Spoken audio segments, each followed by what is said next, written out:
የኢትዮጵያ የፖለቲካ ልብ የጥንታዊ ታሪክ መገኛና የለውጥ ማዕከል የሆነው 4 ኪሎ ስሙ ከምን እንደመጣና ምን አይነት ሚስጥራትን እንደያዘ ምን ያክል ያውቃሉ? አብዛኞቻችን የምናውቀው የቤተ መንግስት መቀመጫ ቦታ መሆኑን ብቻ ሲሆን ነገር ግን 4 ኪሎም ከዛም ያለፈ ጥልቅ ታሪክ ያለው ጥንታዊ ስፍራ ነው። ዛሬ በዚህ ቪዲዮ ስለ 4 ኪሎ 3 አስገራሚ ሚስጥራትን ይዘንላችሁ ቀርበናል። አብራችሁን ቆዩ።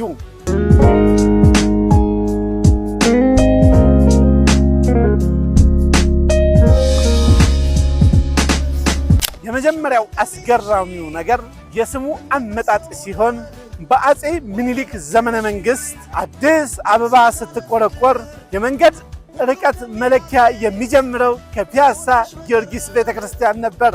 ከፒያሳ ተነስተን አሁን መዳረሻው ያለበት ሐውልቱ ድረስ ያለው ርቀት በትክክል 4 ኪሎ ሜትር በመሆኑ ቦታው 4 ኪሎ የተባለ ሲሆን ልክ በተመሳሳይ መልኩ 5 ኪሎ እና 6 ኪሎ ሜትር የተሰየሙት ከፒያሳ ባላቸው የኪሎ ሜትር ርቀት ነው።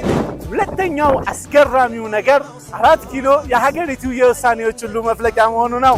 አፄ ምኒልክ ቤተ መንግስት፣ የህዝብ ተወካዮች ምክር ቤትና ታዋቂው የቅድስት ሥላሴ ካቴድራል የሚገኙት እዚሁ አካባቢው ሲሆን በሐውልቱ ዙሪያ ያሉት ህንፃዎች ደግሞ ሀገሪቱን የነጻነትና የዲፕሎማሲ ታሪክ በውስጣቸው ይይዛሉ።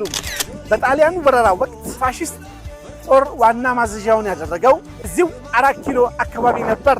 ከፖለቲካው ባሻገር 4 ኪሎ የእውቀት ማዕከል ስትሆን በሀገራችን የመጀመሪያው የዘመናዊ ትምህርት ቤት ዳግማዊ ምኒልክ እና የሀገራችን አንጋፋው ዩኒቨርሲቲ የሳይንስ ካምፓስ የሚገኙትም በዚሁ 4 ኪሎ ነው። በተጨማሪም አካባቢው የኪነ ጥበብ ሰዎች፣ የሻይ ቤቶችና ከተማው ደማቅ ሕይወት የሚንጸባረቁበት ልዩ ድባብ አለው። በአሁኑ ሰዓት ደግሞ በኮሪደር ልማት ተሻሽሎ ተውቦ ይበልጥ ውብና ዘመናዊነትን ተላብሷል።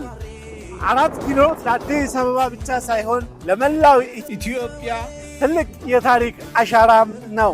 እናንተስ 4 ኪሎ ስትሄዱ ይበልጥ ትዝ የሚላችሁና የምትወዱት ቦታ የቱ ነው? ሀሳባችሁን ኮሜንት ላይ ያስቀምጡልኝ። እንዲህ ያሉ ማራኪ የሀገራችን ታሪክ ቦታዎች ለማወቅ ገጻችንን ሰብስክራይብ ማድረግ አትርሱ። ድንቅ ሀገሮች ነን። እናመሰግናለን።